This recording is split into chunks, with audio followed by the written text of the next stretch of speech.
Hi everybody, welcome to the channel. In today's video, I bought a RAM phone mount for use in the Land Rover, or any car for that matter.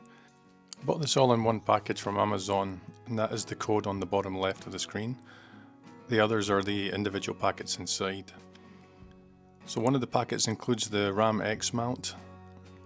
The other package is a suction cup with a ball joint and a couple of screws for installation.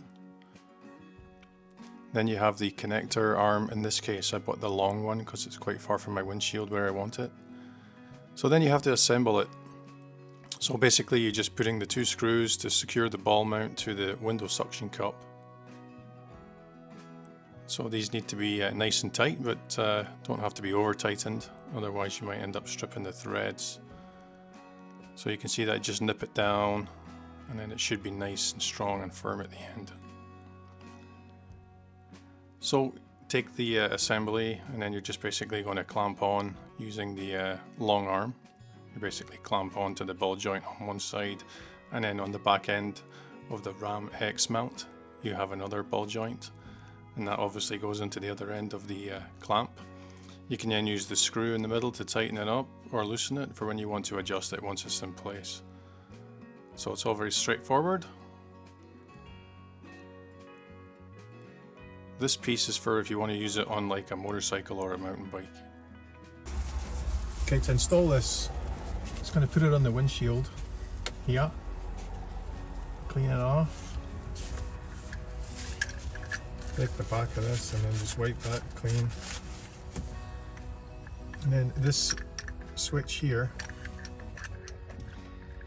is off, and then you basically just push it in and then switch that over till it clicks. There you go. Once you have the suction mount where you want it, you just loosen this off a little bit here on the pivots, and then you can move this quite easily wherever you want it. Tighten it up. If you want to take it off, you just do the reverse. You just turn this. You see it's still on, there's a little tab. A little hard to get, so if I do that, you can see that comes right off. Okay, so here's the phone mounted.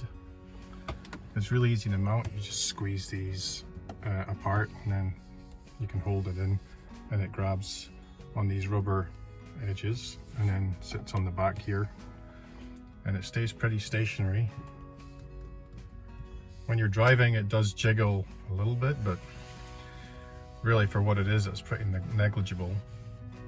But the idea here is, what I did was I used Apple iPhone shortcuts, and you have your focus mode that you can set for driving. When I've got it set so that when you turn driving on, it opens an application, in this case Maps, Apple Maps, which is really handy. The only downside is you have to have it unlocked before you do it. And you can see I've got it set up here. But if you have it on your home screen and then you turn the car on, you see once it detects driving on, it opens Maps. So that's pretty cool. Here is the automation. When turning driving on, open app, and you access automation through shortcuts. And you can do all kinds of things with that. I'm not going into great detail here about how you do that. But if you go in the Shortcuts app, you can set an automation. It's just this icon down here, and then My Shortcuts. Right, My Shortcuts down here, automations. There's your automation there. Add one, you just click it up here. Create a personal one, and go through the steps. It kind of runs you through it. It's pretty good. You could do all kinds of things. Instead of opening Maps, you could open up, you know, your favorite music player or Apple Music or whatever. And once it detects driving's on, it can do that. Just as an aside, if I want to use my Bluetooth sound, if I go to portable audio here, you can see that I have this set up on the InVary, which is here in my iPod connector. That's a Bluetooth connection that allows you to use the audio. So if I want to watch YouTube on here, I can turn this around and I have audio through my stereo system. But I wouldn't do that when I was driving. But you know, if you're stopped somewhere having a bite to eat or something like that, and you can certainly do that. And yeah, so that's how it all works, and I think it's a good setup. If you don't like the way it sits, you can adjust it. You can put it over here if you want to, or down here. But I think that's a pretty good solution. You know, you've already got your device, get a Bluetooth connector, get audio through your sound system, and then you can use Apple's new software technologies to run automations when you turn your car on, and that works quite well. It's less distraction.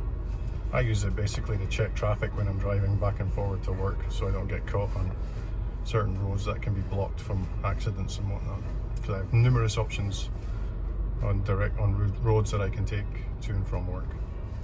But yeah, there you go. Hope you like it. Please like and subscribe and all that stuff. Thanks for watching the video, and I'll see you soon.